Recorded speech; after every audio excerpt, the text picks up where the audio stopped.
When we take a look at people that are interested in a certain TCG, we can always distinguish two different types of groups.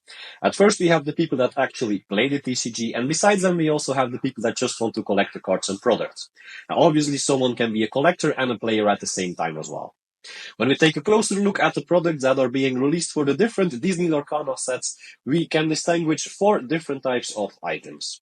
Obviously, at first we have the booster boxes, and besides those you also have trove boxes, gift sets, and starter decks. Now, besides these items, you also are able to just purchase loose-sleeved booster packs. And if you want to start a collection with Disney Lorcana items, then which of all these items are the best ones to collect? Now, obviously, this is a question that can have different answers. As a collector, it's always important to look at the rarest possible items. If you do that, it immediately becomes clear that the booster boxes of Disney Lorcana are the ones that will be printed by far the most. This, of course, together with the starter decks, from which I honestly think that they aren't collectible in any way. Obviously, they are released in huge amounts to give as much people as possible the chance to get to know the game and to get them started. In this video, we are going to evaluate every of the four items I've mentioned at the beginning, and we are going to determine which of these items has the best collectability and maybe also the best investment potential for the future. Now, as always, this is not investment advice. All the information in all of my videos is just for entertainment purposes only, so always be sure to do your own research before putting your hard-earned money in basically anything. At first, let's take a look to the Disney Lorcana booster boxes. These boxes obviously have a unique design according to the set and have a total of 24 booster packs in them. As is the case with every TCG, also within the Disney Lorcana game, this is the most popular item. Buying only one box offers a player a more than decent amount of 288 cards. Every booster pack has 6 common cards, 3 uncommon cards, 2 rare, super rare, or legendary cards, and of course you have the random foil card. As in other TCGs, one of the main items to focus on if you want to collect something is the booster box. That's because for most collectors, it's an affordable way to have something from each set, which also has some collectability and even investment potential for the future. Now, however, I think that Lorcana booster boxes definitely have the potential to gain value over the years. I still think it's maybe not the most obvious item to collect. Don't get me wrong, I will buy each and every booster box for my personal collection, but I'm just not sure if we have to expect a lot of investment potential from these boxes. This not only because they don't really have a complete seal around them, at least not at this moment, but also because Ravensburger already mentioned several times that they will keep on producing the booster boxes and the packs as long as is necessary. Now, this means that there will be lots and lots of this product available for a pretty long time. This brings me to the second item from the Disney Lorcana product line.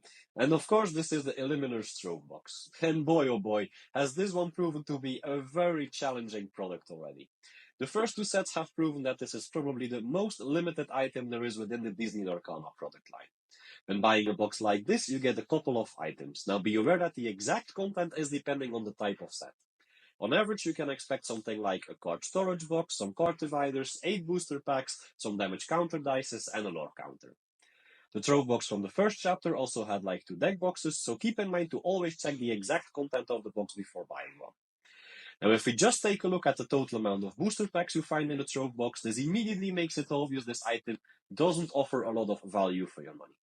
The average selling price of a Disney Lorcana booster box lays around €130 here in Europe.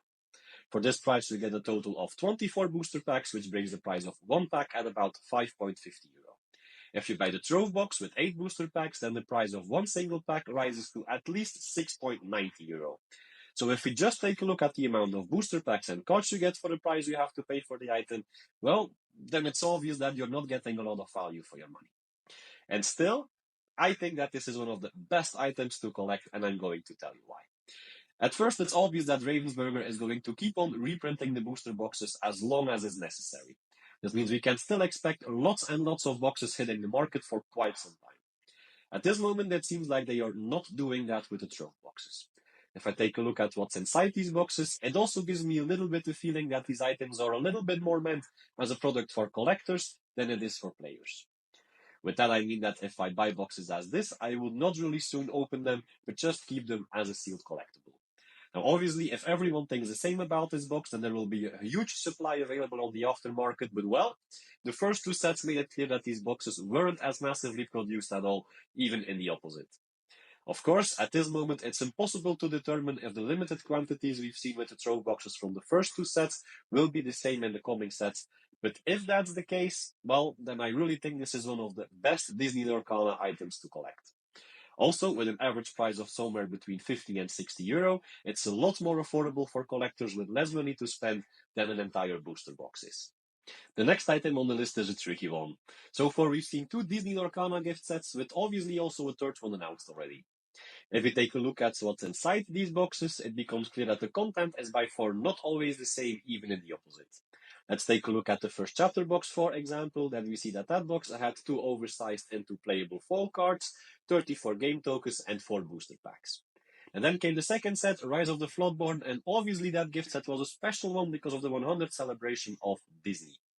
Now, in this gift set, from which I think that it will be a highly sought after one in the future, you could find 6 foil cards illustrated by Disney animators and also again 4 booster packs. Now, to be honest, I've contacted several retailers with the question if the gift sets would get a reprint or not, and each and every one of these retailers told me that they had no news about any kind of reprint for these items. That having said, I see several international web shops still offering these items as some kind of a pre-order, so that could actually mean that there is another wave coming. However, we don't know anything for sure. At this moment, this is something that you want to keep in mind if you are planning on buying these boxes. And if it turns out that there will be no reprints coming for these gift sets, then I think that also these items can be an extremely good pick for your collection. Now, the third and final gift set at this moment, the one from Into the Inklings, obviously still has to be released, but we do know the content of those boxes, and they will have 2 oversized foil cards, 2 playable foil cards, 34 damage counters, 4 booster packs, and 2 lore tracker tokens. And if you want to collect a special and unique item from the Disney Lorcana TCG, and you don't have a lot of money to spend, then also these gift sets can be a very good choice. At this moment, I see almost every big store here in Belgium limit the amount of gift sets again to only 1 per person. So I still believe that just as the trove boxes, also these gift sets aren't really as massively produced as the booster boxes, which can only add to its potential for the future. At last, of course, you also have the starter decks. This is the only product that has been consistently in stock at almost all the shops that I know that are selling Disney Lorcana. And of course, this will not surprise anyone. Now, I myself just bought the first starter decks for my collection, but that's just because I wanted to have one of each item of the very first Lorcana set. This is a fantastic item for kids to collect because of the very affordable price point, but of course, this is an item that focuses especially on the players of the game.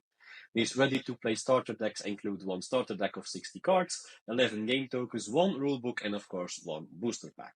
However, I think these decks have great design so far, and they are of course a fantastic item for people that want to start the game. I'm personally not interested in adding any more to my collection. For my own collection, I've decided to try to collect a booster box, trove box, and a gift set from each and every Lorcana set that will be released. This having said, I think that the most limited items, and because of that also the items that have the most collectability and investment potential, are the trove boxes and the gift sets. Do you agree or do you have an entire different opinion? Then let me hear your thoughts in the comments of this video. Also, please consider giving this video a like and subscribe to my channel if you like my content. That will be so much appreciated. Now, thank you so much for watching, and I hope to see you again in one of my next videos. Thank you. Bye-bye.